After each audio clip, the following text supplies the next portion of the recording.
Hello, everyone. Welcome to today's presentation, which is on the calculation of internal forces in beams. And my name is Benedict Egbon. First, we need to know what internal forces are. Imagine yourself inside a structure right now. What is a structure, you may ask? What's the role of the structure and the things placed on the structure? The answer is that the structure carries all the weights and transfers all the weights to the earth. But the question is, how does it do it? The answer is internal forces. So now we know that internal forces are forces generated due to external loads. And these internal forces are what the structure feels. Why do we worry about internal forces as engineers? We worry because we've just known that internal forces are what the structure feels. So we know it's important. And this is what the engineer will use in determining, how big and how much a structure will cost. Now, what is a beam? Since that's what our topic is on. A beam is a member that is principally loaded perpendicularly to the long axis, as shown here. This picture here shows some beams in a car park at the University of Alberta. If you look up, you could see one beams, or you could move around you to see where some beams are in the building or structure where you are right now. Now, to the types of external loads. We have the point load, which is the load applied at the points. We have the distributed loads. Load is applied at the section of the beam. It could also be applied over the whole length of the beam. We also have our support reactions, which are basically the reactions that hold the beam up. It could be at the end, as shown here. It could also be along any points of the beam. Now, there are different ways to find the internal forces. We have the method of sections. It's usually used to find the internal force at a particular point. We also have the general method. In this method, we develop equations to find the internal force along the whole length of the beam. And you can then plot these internal forces along the length. Then you can see visually where the internal force, the maximum internal force is located, and the engineer can use this to design for the worst case.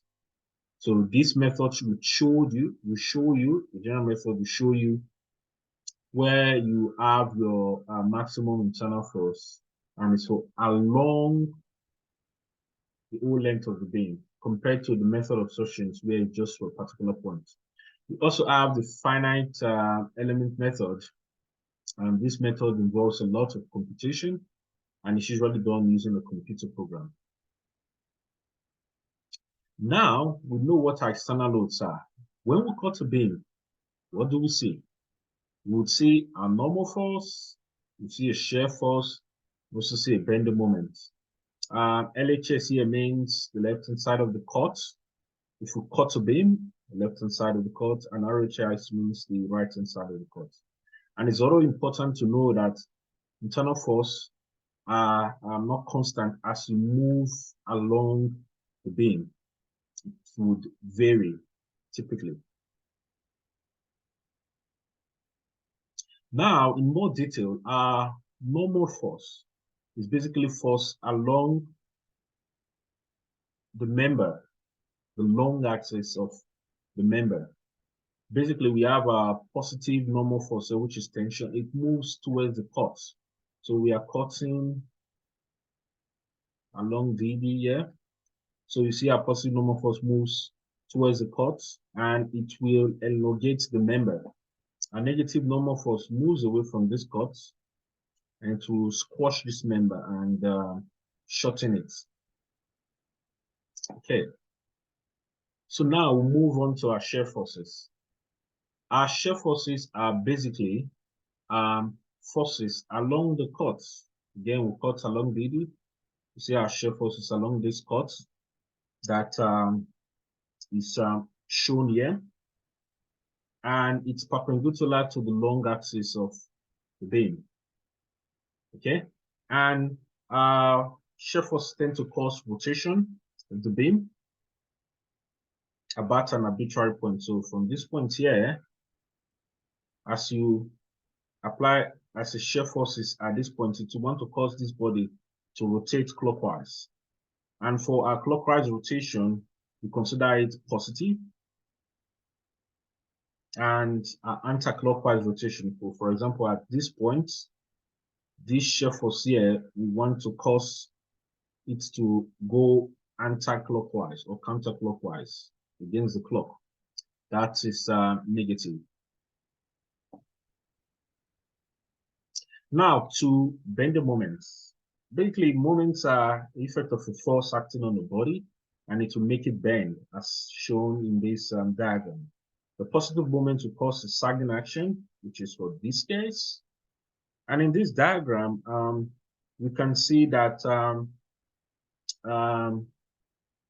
the top is in compression, it's shortening, and the bottom is in tension, it's elongating. And this is for a sagging action. Then for our hugging action, which is a negative moment, the bottom here is in compression, it's shortening, the top here is in tension. And you see this hugging action, it's a sad face. And these sagging action, you see it's like a smiley face, you know, like emojis on your phones. So now we know what internal forces are. When we have an element, the right-hand side of the element will be our left-hand side of the chord, because in our left-hand side of the chord, these internal forces, we see them when looking from the right-hand side. So that's why it's moved to this way. And the right-hand side of the chord, we see the internal forces in it when looking from the left-hand side. So that's why it's this way.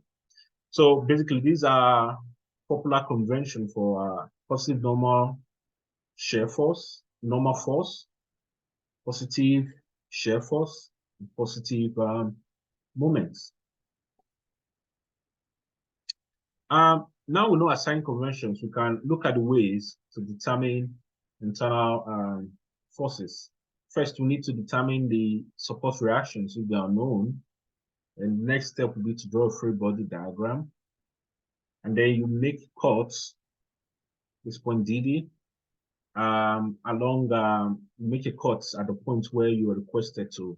You can take any side. In this case, we took the left-hand side of the cut. Then you label the internal forces, VD, shear force, MD, moment, ND is normal force. Then we apply equations of equilibrium. So you solve forces in the X, forces in the Y, and we also solve add our moments.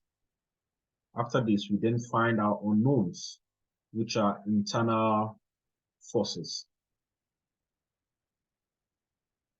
So basically, to summarize, when we cut a member, we'll see axial force as part of the internal force along the long member axis of the member, our shear force, which is along the line of cut and perpendicular to the long axis of the member, and our bending moments.